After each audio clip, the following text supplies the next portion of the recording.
talk to you without the mom around. Was there any kind of argument here last night? No. Or, I mean, the night before, anything? Any reason she would leave? No. Would you agree it doesn't make sense? It doesn't make sense at all. So does she have any reason to say that? No. Then why would she say that? Oh, no. Is she vindictful towards you? Does she hate you? No. She don't hate me. She loves me. That's what I'm asking you. I don't know that. Does she, This is Andy McCauley, a man whose biggest and darkest secret is about to be uncovered by the cops, bringing his life to a crashing halt. Stay tuned until the end to see how the officers unraveled this bizarre case. On May 8, 2019, 15-year-old Riley Crossman went missing from the home she shared with her mother and her mother's boyfriend, Andy McCauley. Concerned for her daughter's safety, Riley's mother contacted the police. When officers arrived, they began questioning the couple. What's going on, man? Haven't seen you in a long time. It's been a while. Any word? You mind if we take a look in her bedroom? Has she ever disappeared before? She doesn't even know. She doesn't not text me when I text her. This is the only mirror we have like this, so I came in yesterday morning, and I don't remember that being there. And especially her glasses, because this is not exactly the way it was. I've been in here digging and looking to see if there was a note or anything. It initially seemed like a normal teenager's runoff, but the officers had a change of thought when they talked to Andy. Things were about to get very spooky, so watch till the end. When's the last time you saw her? Like 9, maybe 10-ish. At night? Yeah. And what context was that? Oh, she was here in the house with me. Well, grandma was here till like 7. Okay. I think it was 7:30. She left. Okay. The kids were here out with me. Right. She was at work till 10, I think it was. She got home. Okay. 9:30, 10 o'clock, she got home. Okay. Did you see her leave in the morning? No, I got up 4 o'clock in the morning, left 5. Okay. Go to work. Andy appeared quite nervous, and the officers were compelled to talk to him in private. Okay. Because the rumor going around, people telling us that she was afraid to come home. I don't know if that's, I mean, you know how people go sometimes. But No, nothing like that. Okay. So, She wouldn't have to be her. I mean, they're Right. They ain't like that. They never like that. he says nothing. Her Yeah. mom wasn't even home. Right. She was at work. No, you. They said that she got an argument No, with you and, no. and didn't want to come home. No. So, I don't know. She was her grandma. You can ask her grandma. She was here. When officers entered Riley's bedroom, everything seemed normal, except for her bedsheet, which had visible bloodstains. The cops immediately took the items into custody and sent them in for a DNA check. This proved that the issue was far more serious than they had initially thought. A quick search of her room revealed that her belongings were untouched, except her bed, which was covered in bloodstains. This was highly suspicious, so officers quickly took a sample and sent it off for DNA testing. As the investigation progressed, police uncovered that Andy was a drug addict and had lied about being at work 5 a.m. on the day that Riley had disappeared. Suspicious of his behavior, they called him in for questioning, marking a turning point in the case. When did you go to work that morning? 4 o'clock. 4 o'clock? So you made it back to the house by 4? Yeah, literally, I was right there and back. I went there. I was supposed to get up at 4 o'clock. I woke up 2:30, feeling like shit. Didn't have it. Okay. I went and got something that I wanted to get before I left to work. 4 o'clock. Well, I look out. I get up at 4 o'clock, leave 5. Okay. And then you go back to work? Go back to work. Will you stay at the same job site? What time do you normally get home? I think I got home at 5:30. I think I got 5:30 to 6-ish.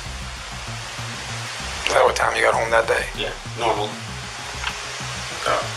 so y'all sound like, just so I understand, you're a tabler, you're doing your thing, you're doing trim, doing all that kind of good stuff. Y'all take your lunch at around 11, 12-ish, something like that. However we are. Y'all eat in the truck? Andy claimed he had been at work from early morning until evening. However, when police interviewed his co-worker, they uncovered a significant lie in his story, casting even more suspicion on him. And he gets back at roughly, It's probably 2:45. So he was going a while. 4, almost 5 hours. This small lie became Andy's undoing as officers pressed him for the truth. Shortly after, another issue opened up. Keep watching till the end to find out the reaction. I just talked to Johnny, right? You saw him leaving. Okay. Would you be surprised if he told me something completely different? Maybe. Okay. What is it different? Okay. This is one of these times you need to really sit down and think about what you're gonna say. Okay. Because what he told me is complete opposite of what you just said. Okay? Well, it is. Okay? So do you want to rethink what you just told me? One thing I'm going to not do to you is lie to you. I promise you that. I will never lie to you. I'm not going to make up shit. Okay? What if I told you that I know you weren't that Snowco and you didn't buy drugs off anybody that day?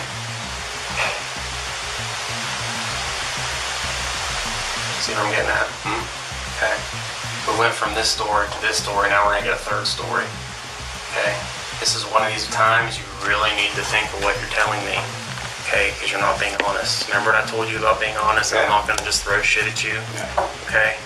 I'm not here to do that to you. I'm not gonna insult you in any way, shape, or form. Seeing that Andy was starting to get nervous, the officers asked him some tough questions, and he had to change his earlier statement. I know you didn't buy drugs off your cousin, and I know you didn't use them in that parking lot that day.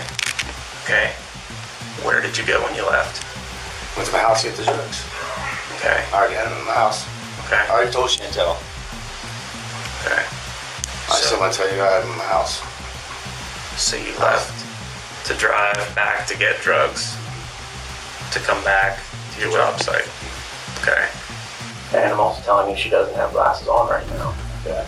And I'm also telling you that somebody that leaves a house to go somewhere puts the glasses on. Yeah. Okay, which is telling us that she probably didn't leave that house by herself. Okay, the glasses were left there, is what I'm getting at, is what I'm telling you. Okay. You know, the further this rolls out, you know we're doing this, you know she just didn't disappear, right? Yeah. Right. I know there's no way she would have been home by now. Right, okay. You know, the further along this is, whatever happens, and whoever did this to her, the worse off it gets for that person too. Yes, hope so. Okay. Despite this lie, the officers didn't have conclusive evidence to rule something against Andy. That is when they decided to bring in another guy who would completely alter the nature of the case, Riley's boyfriend, Hayden Lacey. Can you just tell us when you were last FaceTiming? I was actually talking to her about the DC trip that was going on. And do you know exactly what time? 10:30-ish. I told him before not to delete his messages, but he isn't having it, deleting everything. What do you know about her mom or mom's lifestyle? Or what their relationship? I don't really know much about mom. I feel like she just isn't a responsible person. She'll just let her do whatever she wants. They had a dance, and she was wearing this short dress. She let her walk to the school by herself in this short dress. It's at night. Riley had way too much freedom. The interview couldn't extract anything. Hayden had also deleted their conversation that night because of his mother. However, just as he was about to leave, Hayden disclosed critical evidence, series of messages from Riley that night. In the text, Riley expressed fear, stating that Andy was in her room and she felt unsafe. The officers were now about to use this information to extract something from Andy. Okay, she didn't wander off. Okay, she just didn't go out and wander down the road and 2 o'clock in the morning or 5 o'clock in the morning or 7 o'clock the next day. She just didn't do that. Okay? She didn't pack a bag and take her clothes, take her glasses, take a cell phone charger, take all of her money. She had most of her money. Someone's going to go. Her money was still in the book bag. Yeah. Yeah.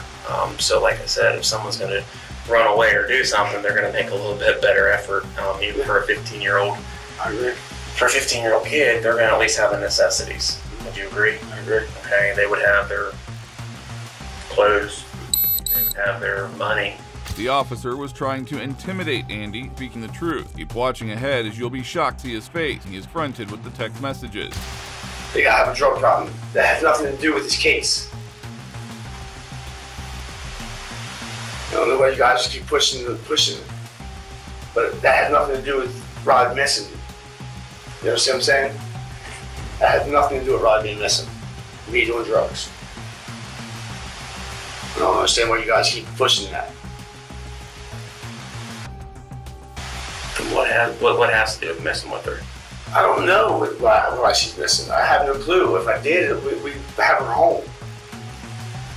I mean, we've been looking for the kid, and I'm wasting time being here when I should be out looking for her. You guys should be out looking for her. Have you been out looking for her? Yes, we've been out looking for her. We've been everywhere. Okay, where have you been? We've been to Capen, we've been to Cool Farm, we've been down this girl Kayla today already. We've been up and down through town, all the way down through the cave. We've been everywhere looking for her.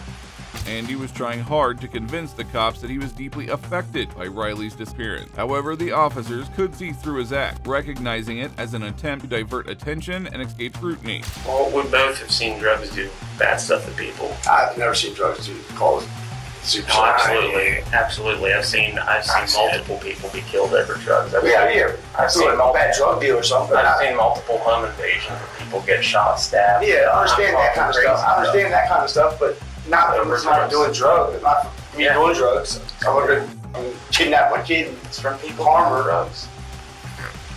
Okay. Yeah. She vanished, but what I'm saying is there's certain things that are just way out of line. The dog is a real big thing to me. Okay, somebody did not come into your home and take her out of that home. If something happened in that house, that dog would have woken every one of us up. Exactly, if the person wasn't supposed to be in there. No matter who it was. Okay. If I would have did something wrong, that dog would have woken everybody in the house. That dog would not let anyone harm anyone in that house. If somebody would come in there and do something to me, if one of the kids were trying to harm me in that house, that dog would go off. I mean, that's Chantel. That dog would not let anyone get harmed in that house. No one. Me, Chantel, Riley, Riker, Ryder. None of us, nobody can harm anyone in that house. You're going to harm each other, nobody come in the house and harm you. That dog would not let anything happen to anyone. Right, unless the incident wasn't a very announced one. Andy was starting to get a little defensive after being calm for the most part of the interview. The officers considered this best time to reveal those text messages. Her last text to her boyfriend were saying, "Don't talk," because she still has the FaceTime on. Andy's in here. I'm afraid. That's what it said. What if I told you that? I would say that's crazy. 100%. I would say that's crazy. There's no reason Riley would ever be scared of me. She never was scared of me, ever. I can put my hand on the Bible and tell you I saw those texts today. Well, I like to see him because I know Riley ain't scared of me. I know she ain't. Not only that, she said you were in here and she was in her bedroom because the FaceTime was still on. Andy realized that the cops were onto him and things were about to get worse. Keep watching to see his painful downfall. That's not what she's saying. I don't know. I was never in her room. I don't go in her room. Once in a while, I'll go in her room, but not hardly ever. Then why would she say that? I don't know. Unless she wasn't in her room. She might have been in my room folding clothes at that point. No, this is way past your 9:30 time frame. I was downstairs at after 9:30, so. Andy, I'm not lying to you. I don't know what to tell you. Like, I don't know. I was not in her room, for one. And for two, the kid's not scared of me. There's no reason for her to be scared of me. I've been there in her life for a year and a half. Taking care of her, giving her everything she needs. But what we're saying, like, I get that, I hear you, but what we're saying is that's what she's saying. So obviously to her, she's afraid of something. I hear what you're saying, like, I don't understand it, I don't get it, and I totally get that, but for some reason she is, and she's saying that, and I told you that a while back. There's no way. There's no way you can ask your mother. Her mother will tell you that it's not true. Detectives knew that this was their best chance to get something from Andy. They kept pressing him, hoping he would confess. Argue with you? No, ever. We have never cuss at you, curse you out, nothing. Never, nothing. In a year and a half, nothing. The officers did realize that Andy was smart enough not to take their bait. They changed their tone again and tried to be friendly with him, hoping he would tell them anything to ease the case. Okay, so it sounds like to me she does love you so heartedly. Yes. Okay, so why would she say that? I don't know. In a year and a half, we have not had one conflict. Okay. Me and the boy, yeah, we have. Okay, but there's never been anything, like you said, a year and a half or the last several weeks, several months, several days, nothing that's... You're like, oh yeah, I forgot about that one time she wanted this and I told her no. Maybe she got mad and she's nothing. At her age and she blows it out of proportion. Exactly, not that I can say I know, I remember. Okay. I'm not mad that you guys are doing your job. I mean, that's the last message he has from her. Mm-hmm. I'm not mad that you guys are doing your job. I know you're doing your job, but there's nothing I can think of. Because, I mean, her messages are deleted. You deleted all your messages, you know. But he still has this, and that's the last thing we have. I don't know. Well, I'm asking you your job. I'm not mad. You guys going on. Guys, I think get a little pissed off, but nothing. There's nothing I can think of. she would be mad at me for, or she would be upset at me, or scared of me, or anything with me. You didn't go in that room? No. They decided to let Andy go, but had one last request with him. Crazy how that eventually led to his downfall. I want to know if you give your shoes up. My shoes? Yeah. You gonna give me a pair to wear? Well, do you have another pair? No, it's the only pair of shoes I got. It's the only pair. You don't got no more? Take the fucking shoes, guys. Take the shoes. You want me to take you home? No, I'll walk home with no shoes. All right. Don't move. Yeah. Jesus Christ. Is that door locked?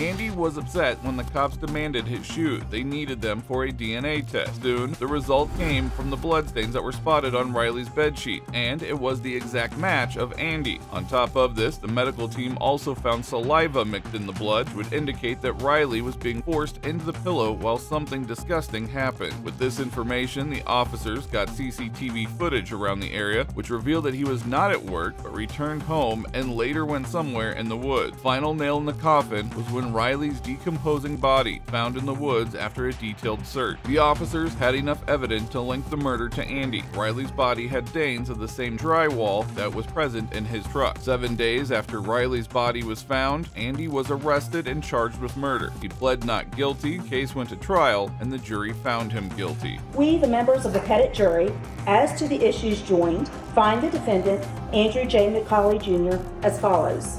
Count 1, murder. Guilty of murder in the first degree. Andy was sentenced to life sentences, ensuring this monster would never see the outside of his cell again. Well, that brings us to the end of this video. Today, we explored the tragic case of Riley Crossman, and although she got justice, her mother and her family would continue to miss their lovely daughter. It is truly sad that monsters like Andy are present in our country, and we can only hope that such dangerous predators stay away from our precious children. If you found this case interesting, please support us by liking the video. Also, if you enjoyed the video, watch the moments that canines took apart these terrible criminals. Let go of them!